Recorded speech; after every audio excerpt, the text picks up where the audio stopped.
Hello everyone, and welcome back to the channel and to another video in my billy can cooking series. We're on the River Weir here. I put the canoe in at Boroughbridge. It's quite a nice paddle actually. Once you get outside of Boroughbridge, you've got the A1 motorway to contend with. So you paddle underneath that, it's quite noisy, and then you get out onto the river through some nice quiet countryside, and it heads towards upstream towards Ripon. So it's a fairly quiet stretch of water, because beyond Ripon I don't think it's navigable, so you don't get too many pleasure boats coming through. But the water is really high today. It's about what I would expect it to be in winter, and we're in the middle of August, but it's been a miserable month so far here in England.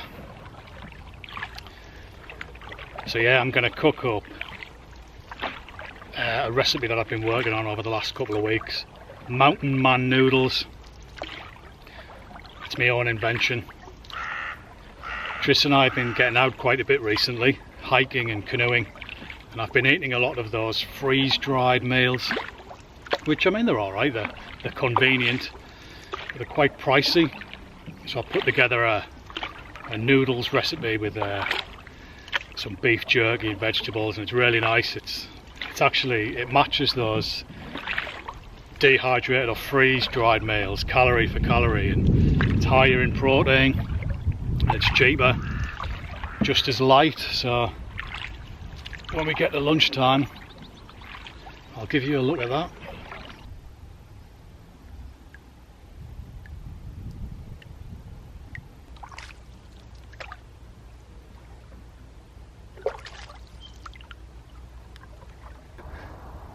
What the hell is it? It's either a water vole or a rat.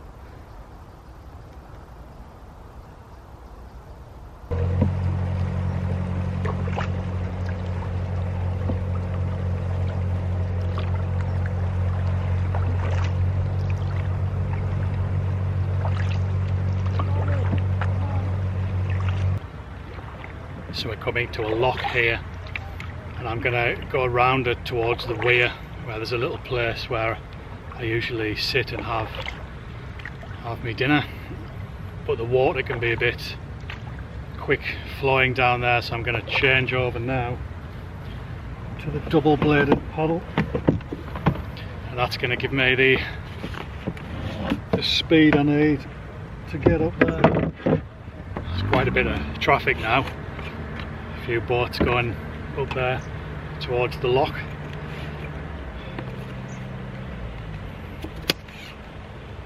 I think there's another one coming behind.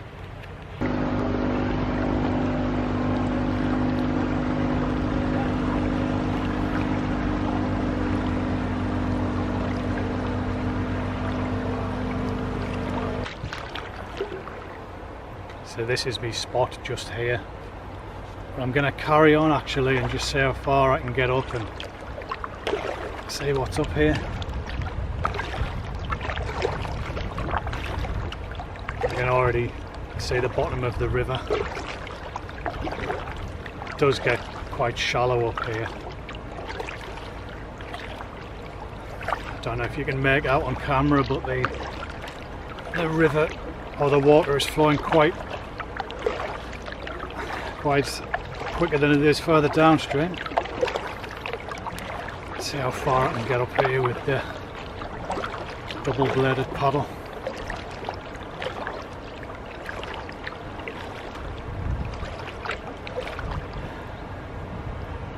That looks to be a bit too shallow. I'll turn around and head to my normal spot.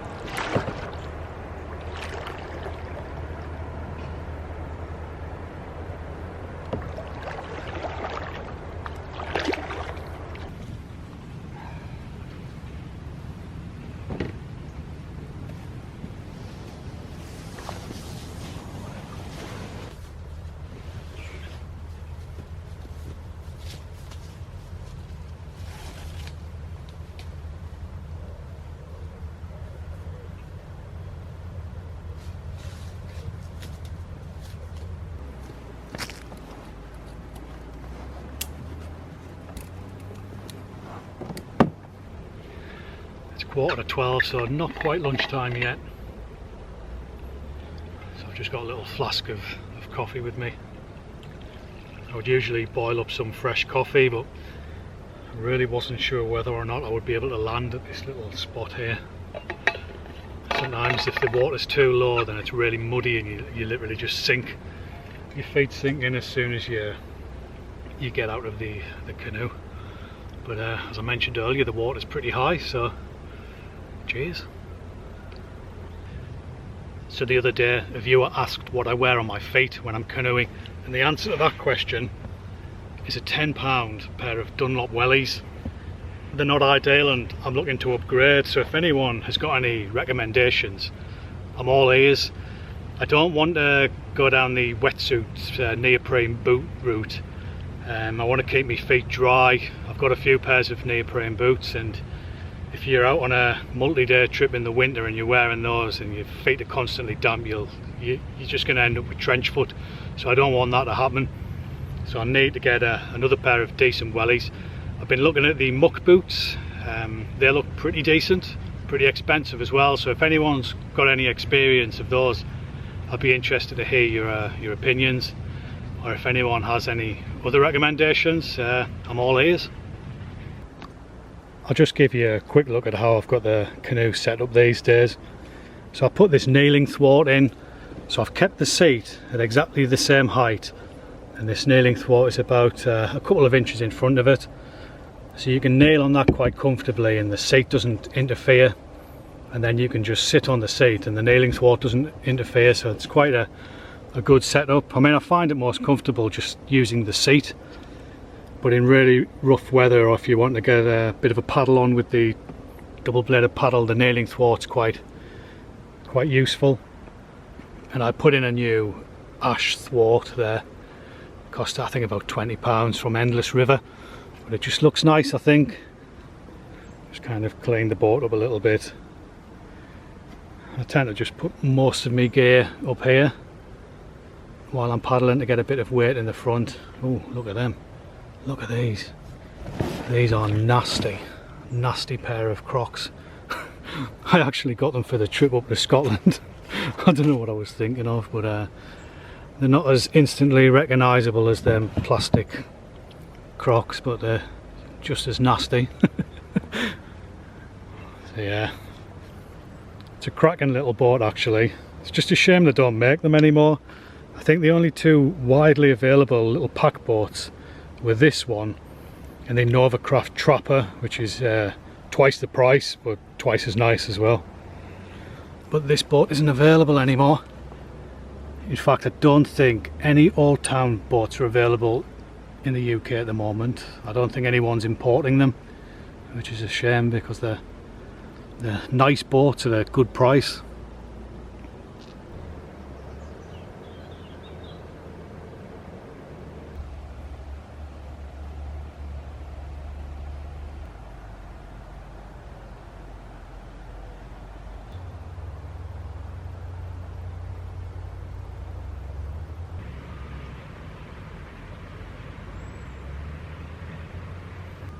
Well folks, it's getting near lunchtime, so I'm going to cook up the Mountain Man noodles. So we've been backpacking over the past few weeks, and I've been using freeze-dried or dehydrated food, and it's alright, but it's expensive. So what I've done is I've put together a meal which is probably better than the dehydrated meals that you can buy from camping shops. It's cheaper and it's more nutritious. So I'll run you through the ingredients. So what I've got here is a bag of mixed dried vegetables. There's some dried tomatoes in there, and there's some dried forest mushrooms and some dried onion flakes. Now you can buy all this stuff online and it's not bad value actually. I mean, I do have a dehydrator in the house, but by the time you buy all the vegetables and you dehydrate it overnight, the cost of the electricity, this stuff, it pretty much just works out 6 and 2 3s. So I'll put a link to where I bought all this stuff from below. I've calculated this is at about 30p worth of dried vegetables there. And then for your main carbohydrate kick, I've got just a normal 35p packet of Sainsbury's barbecue noodles. And then for the protein, the good stuff, I've got a packet of Kruger biltong. Now, I eat a lot of this stuff, and this is the best biltong I found. It's really tasty and it's a good price. It's £2.50 for the pack. So this bit might get a bit boring, but I'm taking this seriously. So I compared this little meal here to a Summit to Eat beef stew and potatoes pack. Okay, now that cost £5.50. This meal here cost £3.15. So that's a considerable saving, you know, that's beer tokens. So the Summit to Eat pack weighs 180 grams. This weighs 180 grams. Summit to Eat will give you 624 calories. This is going to give you 610 calories. Summit to Eat protein, 24 grams. This, 39 grams. Summit to Eat carbs, 45 grams. This, 55 grams. The fat content of the Summit to Eat is higher at 38 grams, and this is 20 grams. So if you did want to increase the fat, you could always just stick some butter or some olive oil into this meal here.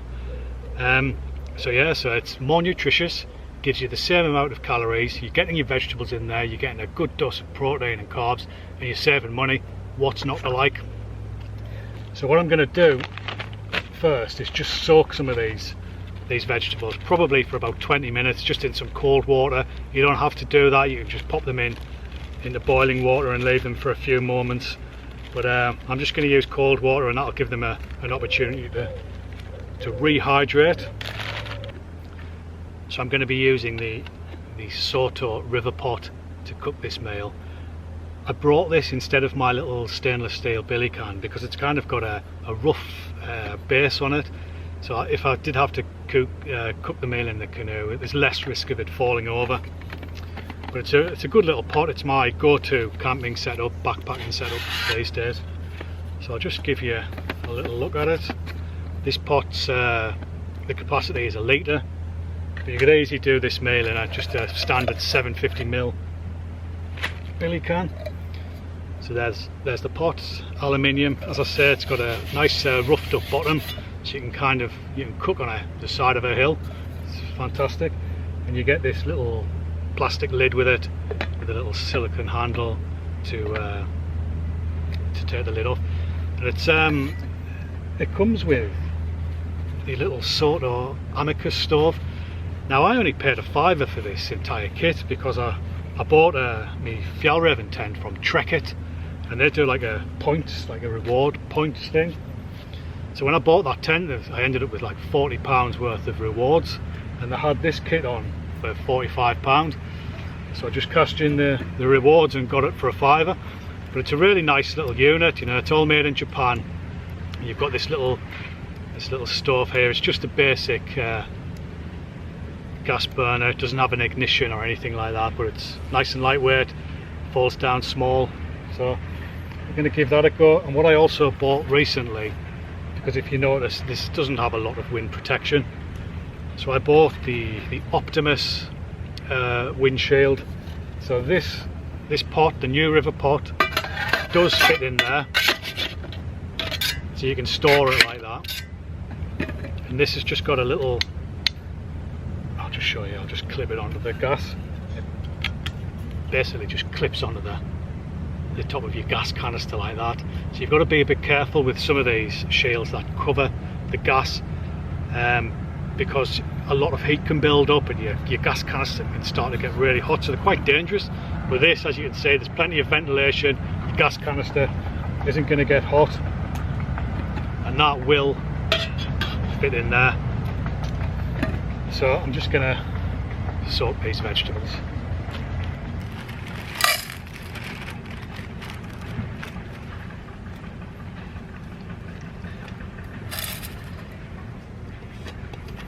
Just pop, there's about 150ml, 200ml in there, and just let those soak up for a while.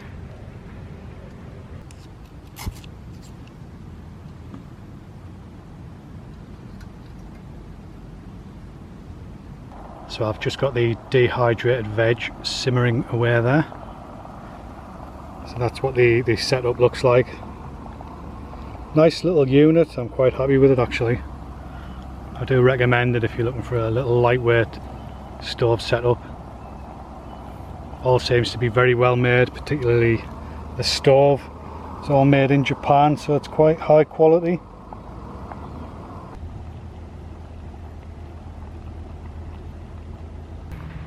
Well folks, this has been simmering away for a few moments. Probably about 4 minutes. What I'm going to do now is I'm going to add the biltong.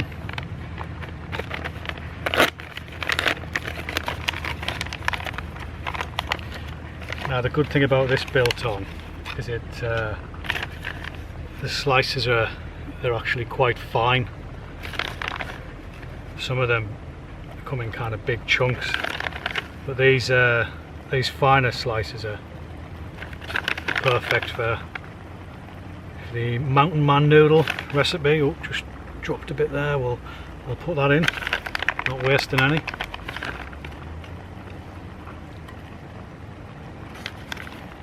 So we're going to get all that beef in there. Probably have to put a touch more water in.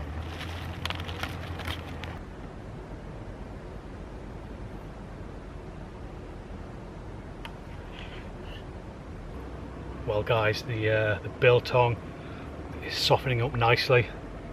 You could actually, have this as a meal in its own right, just like a vegetable and beef stew without adding the noodles. But that's not what we're going to do today, because this is Mountain Man noodles. Can't have Mountain Man noodles without noodles.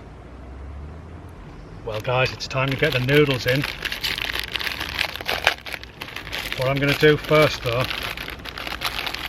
is I'm going to get the flavouring sachet and I'm going to put that in before I add the noodles, so we can get it all mixed around and really release those fantastic 35p noodle flavour. It's going to be beautiful, this.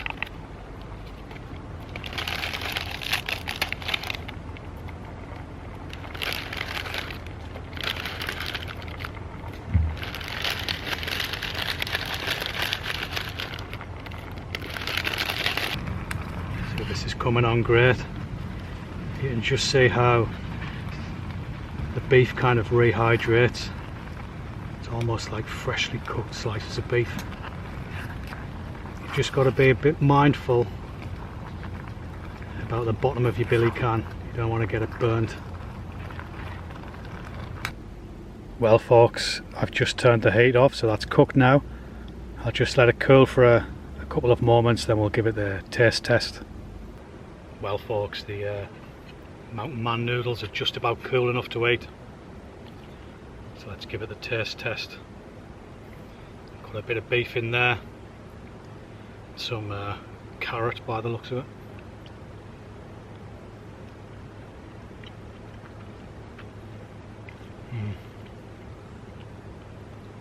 Oh, beautiful.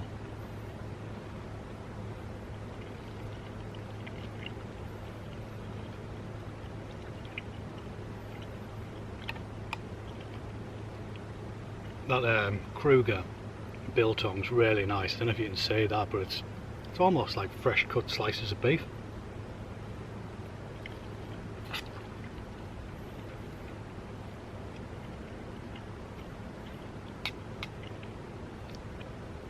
The dried tomato gives it a really nice flavour as well.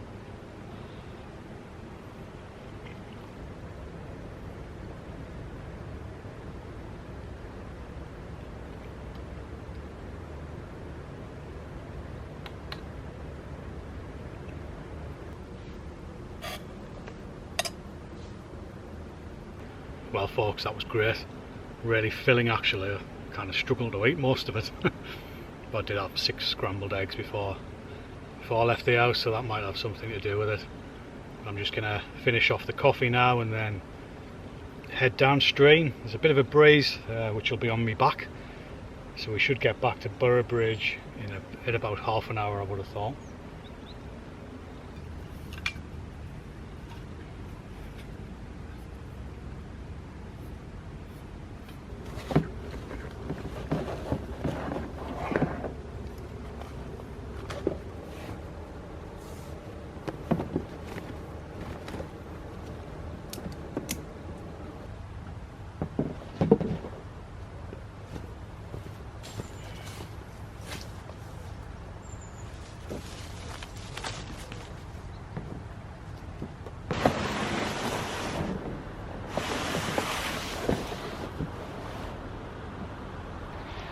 Well folks, I'm back in the canoe, just taking the wellies off and getting the nasty Crocs back on.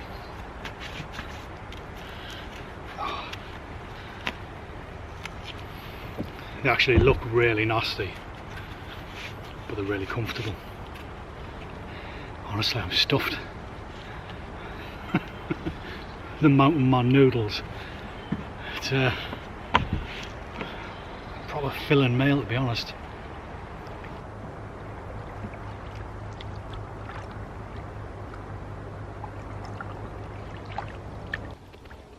So we're making some fairly decent progress downstream. I can already hear the buzz of the A1 motorway down there. One of the downsides of these little boats is that they are quite slow. The pack canoes, they originate from the Adirondack region of North America. Apparently when the Europeans turned up, they didn't adopt the same type of canoes that the locals were using, and they developed these much smaller, much lighter boats. And they called them pack canoes because they were originally designed to fit on a backpack. You know, so you'd have a frame on your backpack and the canoe would just like slide on, and you could you know, kind of carry the canoe over land much easier than dragging a, you know, a 16 or a 17 foot canoe. I'm guessing at the time they were kind of fur trapping and doing those types of activities where you might be on your own or in a small group. I think the Adirondack region is characterised by creeks and small rivers and small lakes, where I guess a boat this size would make sense. But your trade-off is that they are quite slow in the water. They're quite fat and the ends kind of narrow quite quickly, so they're not very streamlined. But they're great for out of the water, for getting on and off your vehicle. Or just carrying around, or they're easy to store as well if you haven't got a lot of space at home. I suppose on the upside you can use them, you know, really efficiently with a double-bladed paddle. It's a lot harder in a longer canoe to use a double blade because they're kind of wider. Unless you've got a really long blade, you just end up hitting the gunnels.